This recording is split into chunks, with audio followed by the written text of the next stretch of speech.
भारत माता की, भारत माता की, भारत माता की।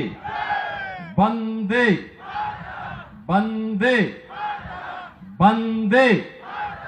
जय श्री राम, जय जय श्री राम। बरपेटा विधानसभा क्षेत्र से आज के इस चुनावी सभा में एनडीए के प्रत्याशी श्री दीपक कुमार दास जी के समर्थन में आयोजित आज की इस जनसभा में अध्यक्षता कर रहे भारतीय जनता पार्टी के जिला के अध्यक्ष श्री महेंद्र दास जी, एजीपी बरपेटा के जिलाध्यक्ष श्री गुणेंद्र नाथ दास जी, हरियाणा सरकार के मंत्री श्री महिपाल थांडा जी, विधानसभा के प्रभारी श्री शरदेंदु तिवारी जी, इलेक्शन कोऑर्डिनेटर श्रीमती निपा मौनी कलता जी, पूर्व जिलाध्यक्ष बरपेटा बीजेपी श्री अनिल चंद दास जी, महिला मोर्चा की सेक्रेटरी श्रीमती परमी दास जी, बरपेटा विधानसभा क्षेत्र से जुड़े हुए एनडीए के हमारे सभी पदाधिकारीगण, उपस्थित बहनों और भाइयों, सर्वप्रथम मां कामाख्या और असम की इस पावन धरा को मैं कोटि कोटि नमन करते हुए आप सभी का मैं हृदय से अभिनंदन करता हूं, स्वागत करता हूं। बहनों और भाइयों, असम की ये पावन धरा जिसे हम पूर्वोत्तर के द्वार के रूप में, भारत की गौरव की धरा के रूप में हर भारतवासी गर्व के साथ मां कामाख्या का दर्शन करने के लिए इस पावन धरा में आता है। भारत की वैष्णव परंपरा की श्रीमद शंकर देव और माधव देव की इस पावन धरा को नमन करने के लिए आता है। असम की जीवन रेखा के रूप में विख्यात ब्रह्मपुत्र के दर्शन करने के लिए आता है। आज ये मेरा सौभाग्य है किसी पावन धरा में मुझे मां कामाख्या के आशीर्वाद की पावन धरा, असम की इस पावन धरा में, बरपेटा की इस वैष्णव परंपरा की धरा में आप सबसे संवाद करने का अवसर प्राप्त हो रहा है। इस अवसर पर मैं आप सभी के प्रति हृदय से आपका अभिनंदन करता हूं। आपको रंगोली बिहू उत्सव की भी हृदय से बधाई और मंगल में शुभकामनाएं आप सबके प्रति व्यक्त करता हूं। बहनों और भाइयों, असम की अपनी गौरवशाली परंपरा रही है। यहां की आध्यात्मिक और सांस्कृतिक परंपरा, यहां की समृद्ध परंपरा, जहां एक भारत श्रेष्ठ भारत के निर्माण में महती भूमिका का निर्वहन की है, वहीं यहां की वैष्णव परंपरा में श्रीमंत शंकर देव और माधव देव की इस पावन धरा ने उसे एक नई ऊंचाई के साथ एकता, भक्ति और मानवता का संदेश की भूमि के रूप में भी परिवर्तित किया है। बहनों और भाइयों, यहां का काजीरंगा, यहां का नेशनल पार्क, ये दुनिया के अंदर राइनो के साथ साथ अपनी जैव विविधता के लिए भी जग विख्यात रहा है। और कौन नहीं जानता है, अहोम राजवंश ने इसी पावन धरा में विदेशी आक्रांताओं के छक्के छुड़ा करके अहोम की इस समृद्ध संस्कृति को एक नई ऊंचाइयों तक ले जा करके भारत की रक्षा करने में अपना योगदान दिया था।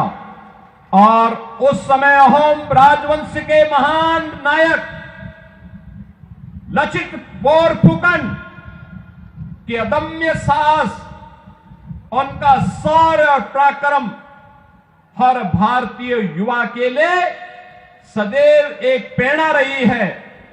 आज उसी असम की पावन धरा में, जिस पावन धरा ने अपनी मेहनत से, अपने परिश्रम और पुरुषार्थ से चाय के बगान की, चाय की चुस्की को दुनिया तक पहुंचाने का काम किया है, आज वह चाय अपने साथ डबल इंजन सरकार की मेहनत का परिणाम, आदरणीय प्रधानमंत्री जी की प्रेरणा से चाय के साथ साथ चिप के उत्पादन की केंद्र भूमि भी बन रही है।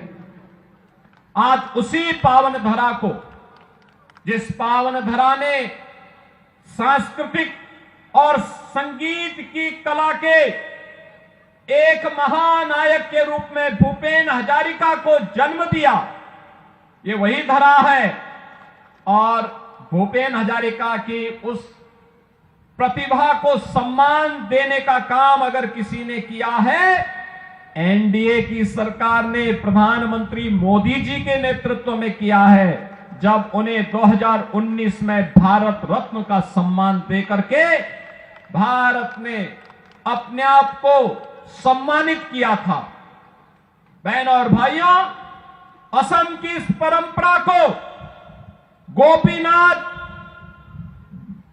बोरदोलाई को सरदार अटल बिहारी वाजपेयी जी की सरकार ने 1999 में भारत का सर्वोच्च नागरिक सम्मान भारत रत्न देकर के सम्मानित करने का काम किया। एक तरफ एनडीए की भारतीय जनता पार्टी नेतृत्व की सरकार, जिसने भारत की संस्कृति को, भारत की परंपरा को, भारत की विरासत को सदैव आगे बढ़ाने का काम किया। एक तरफ एनडीए की भारतीय जनता पार्टी नेतृत्व की सरकार जो सुरक्षा भी दे रही है, सुशासन का लक्ष्य भी प्राप्त कर रही है और सेवा के माध्यम से बिना भेदभाव के शासन की योजना का लाभ हर गांव, हर गरीब, हर किसान, हर नौजवान और हर महिला तक पहुंचाने का काम कर रही है। एक और ये एनडीए की डबल इंजन की सरकार 10 वर्ष के अंदर असम की कायाकल्प को करने के लिए प्रतिबद्ध दिखाई दी। वहीं दूसरी ओर कांग्रेस नेतृत्व की सरकारों ने 60 वर्ष तक असम के अंदर अराजकता को, दंगों को, कर्फ्यू को, घुसपैठ को, अराजकता को बढ़ावा देकर के यहां की सुरक्षा में सेंध लगाने का काम किया, यहां की विरासत को अपमानित करने का काम किया। कांग्रेस की सरकार होती थी, भारत रत्न तब केवल एक खानदान के लोगों को प्राप्त होता था। तब यहां की संस्कृति और संगीत की पहचान भूपेन हजारिका को भारत रत्न कांग्रेस ने नहीं दिया। याद करिए, तब मां कामाख्या का कॉरिडोर बनाने की याद उनको नहीं आई। तब काजीरंगा नेशनल पार्क में यहां के राइनो को, जो विश्वविख्यात राइनो है, उसका संरक्षण हो, इसकी याद कांग्रेस को नहीं आई। तब यहां असम और पूर्वोत्तर की कनेक्टिविटी अच्छी हो, इसकी याद उन्हें नहीं आई। बहनों और भाइयों, प्रधानमंत्री मोदी जी के नेतृत्व में ये डबल इंजन सरकार की ताकत है। आज पूर्वोत्तर के राज्यों में बेहतरीन कनेक्टिविटी है, रोड की कनेक्टिविटी, रेलवे की कनेक्टिविटी, एयर कनेक्टिविटी और इनलैंड वाटरवे की कनेक्टिविटी, चार प्रकार की कनेक्टिविटी। याद करिए, आज असम में भी engineering college, medical college, AIIMS, NIT, IIT, IIM, इन सबका निर्माण हो रहा है। और अब डबल इंजन सरकार पिछले 10 वर्ष के अंदर पूरी मजबूती के साथ तय की है, असम को घुसपैठ का अड्डा नहीं बनाने देंगे, दंगाइयों को निकाल बाहर करेंगे। और यह कार्य केवल और केवल एनडीए की भारतीय जनता पार्टी की सरकार कर सकती है। बहनों और भाइयों, ये कांग्रेस हो या यूडीएफ, इन लोगों को जब भी अवसर मिला है, इन्होंने भारत और भारतीयता को ही अपमान किया है। लगातार इनके द्वारा अपमानित किया गया है। यूडीएफ तो असम के अंदर घुसपैठ की जन्नी है, घुसपैठियों को प्रश्रय देती है, घुसपैठियों के बल पर असम की सत्ता को कब्जा करना चाहती है। कांग्रेस उनके साथ सहयोगी बन करके असम की संस्कृति के साथ खिलवाड़ करने का काम कर रही है। लेकिन एनडीए की डबल इंजन की ये सरकार असम को असम की संस्कृति के साथ जोड़ करके असम की सांस्कृतिक धरोहर को सुरक्षित करते हुए, उसका संरक्षण करते हुए, एक एक घुसपैठी को असम की धरती से बाहर करके यहां की डेमोग्राफी को चेंज करने की साजिश को विफल करने का काम अगर कोई कर रही है तो डबल इंजन की एनडीए की असम की सरकार कर रही है। वह विरासत का सम्मान भी कर रही है और असम के अंदर बेहतरीन विकास का काम भी कर रही है। बहनों और भाइयों, ये काम केवल मोदी जी के मार्गदर्शन और नेतृत्व में डबल इंजन की एनडीए की भारतीय जनता पार्टी की सरकार ही कर सकती है। देश के अंदर जहां जहां भी एनडीए की बीजेपी की गवर्नमेंट है, बीजेपी ने वह करके दिखाया है। याद करिए, अयोध्या में, उत्तर प्रदेश के अंदर राम जन्मभूमि के लिए आंदोलन चलता था। असम से भी राम भक्त जाते थे, हम नारा लगाते थे, राम लला हम आएंगे, मंदिर वहीं बनाएंगे। कांग्रेस थी, कांग्रेस ने कहा राम तो हुए ही नहीं। कांग्रेस के सहयोगी दलों ने राम के अस्तित्व को नकारने का काम किया। प्रधानमंत्री के रूप में मोदी जी आए, उत्तर प्रदेश में डबल इंजन की सरकार बनी। 500 वर्षों की जो तमन्ना थी, आज वह अयोध्या में साकार हुआ है। भव्य राम मंदिर का निर्माण हो गया है। अब उत्तर प्रदेश में कर्फ्यू नहीं लगता, नो कर्फ्यू नो दंगा, और यूपी में है सब चंगा। अब वहां दंगा नहीं है, वहां कर्फ्यू नहीं है, वहां सड़कों पे कोई नमाज नहीं पढ़ सकता।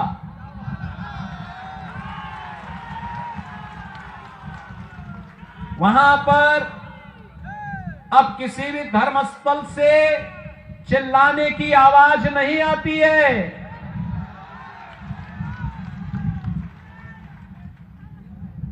अगर किसी ने दंगा करने का दुस्साहस किया तो उसकी प्रॉपर्टी को जब्त करके वहां के गरीबों में, दलितों में, जनजातीय समुदाय के लोगों में बांट दी जाती है और कहा जाता कि इनका अधिकार है, घुसपैठियों का कोई अधिकार और दंगाइयों का कोई अधिकार नहीं होता है।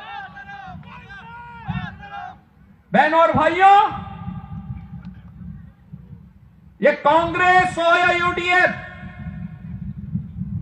इन्होंने असम की संस्कृति के साथ खिलवाड़ किया।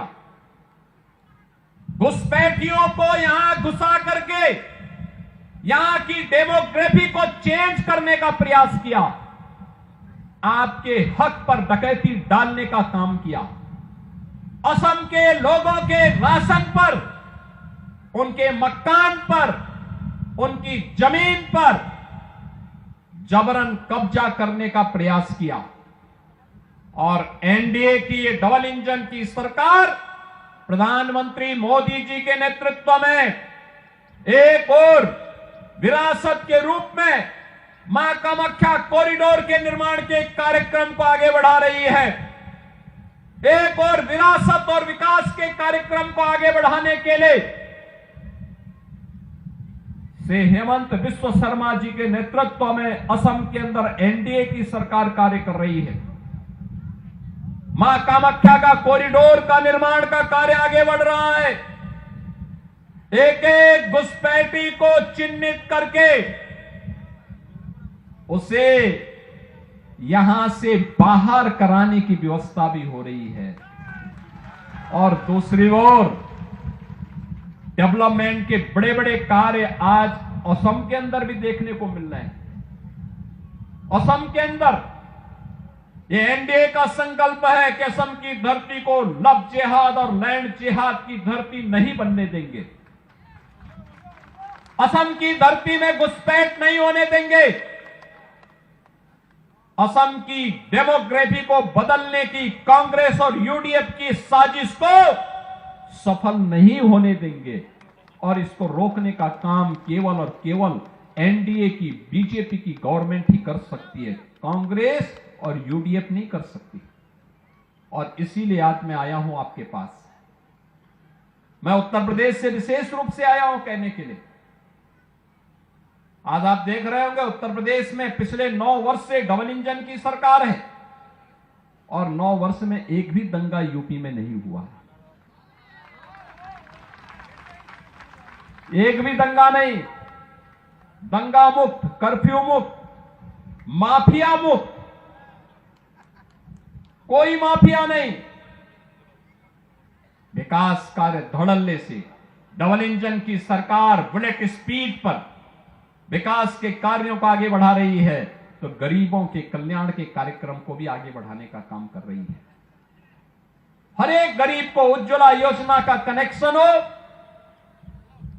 भरपूर बिजली उपलब्ध करवाने का कार्यक्रम हो, 5 लाख रुपए का प्रधानमंत्री आयुष्मान भारत की स्कीम का लाभ दिलाने का कार्यक्रम हो, युवाओं के लिए नौकरी और रोजगार की संभावनाओं को आगे बढ़ाने का कार्य हो, या गरीबों के लिए फ्री में राशन की सुविधा का लाभ देने का कार्यक्रम। चाय बागान में काम करने वाले श्रमिकों के लिए एक स्पेशल पैकेज देकर के सम्मानजनक रूप से उन्हें आगे बढ़ाने का कार्य, ये केवल और केवल बीजेपी और एनडीए की सरकार ही इसको कर सकती है। कांग्रेस और यूडीएफ के पास इस प्रकार का न विजन है, न कार्य करने की कार्य क्षमता। इन्हें तो तुष्टीकरण की नीति का पालन करके केवल भारत की सुरक्षा में सेंध लगाने का एक कार्य कर रहे हैं, और इन्हें सेंध लगाने की छूट नहीं देनी है। इस विश्वास के साथ आज आपके असम में, इस बरपेटा में एनडीए के प्रत्याशी श्री दीपक कुमार दास के समर्थन में आप सबसे अपील करने के लिए मैं आज आपके बीच में यहां पर उपस्थित हुआ हूं। दीपक कुमार दास को प्रधानमंत्री मोदी जी का भी आशीर्वाद प्राप्त है और असम के लोकप्रिय मुख्यमंत्री से हेमंत बिस्व शर्मा का भी आशीर्वाद प्राप्त है। आप सभी लोग असम में डबल इंजन सरकार बनाने के लिए श्री दीपक कुमार दास को समर्थन करके अपना एमएलए चुनने की तैयारी में है ना? है ना? घुसपैठियों को बाहर करना है ना? असम की डेमोग्राफी को बदलने नहीं देना है ना? असम में भी विकास की प्रक्रिया के साथ डबल इंजन सरकार जैसे कार्य कर रही है, इसको और मजबूती के साथ आगे बढ़ाने के लिए आप सब बरपेटा भी तैयार है ना? और देखो, इलेक्शन के पहले ही कांग्रेस मैदान छोड़ करके भाग चुकी है ना? और यूडीएफ उसका भी लॉक बंद करके बंगाल की खाड़ी में फेंकने का समय आ गया है। तैयार है ना? सभी लोग तैयार हैं? एनडीए का प्रत्याशी श्री दीपक कुमार दास जीतेंगे, भारी बहुमत से जीतेंगे। एक एक वोट एनडीए प्रत्याशी के समर्थन में जाएगा ना? और यही अपील करने के लिए आज मैं आपके बीच में आया हूं। श्री दीपक कुमार दास को भारी बहुमत से विजयी बना करके असम को भारत के गौरव की धरती के रूप में स्थापित करने का काम आप सभी बरपेटा से जुड़े हुए बहनों और भाइयों से यही विनती करने के लिए आज मैं यहां पर उपस्थित हुआ हूं। इस विश्वास के साथ मैं अपनी वाणी को देता हूं विराम। जय जय श्री राम, जय जय श्री राम।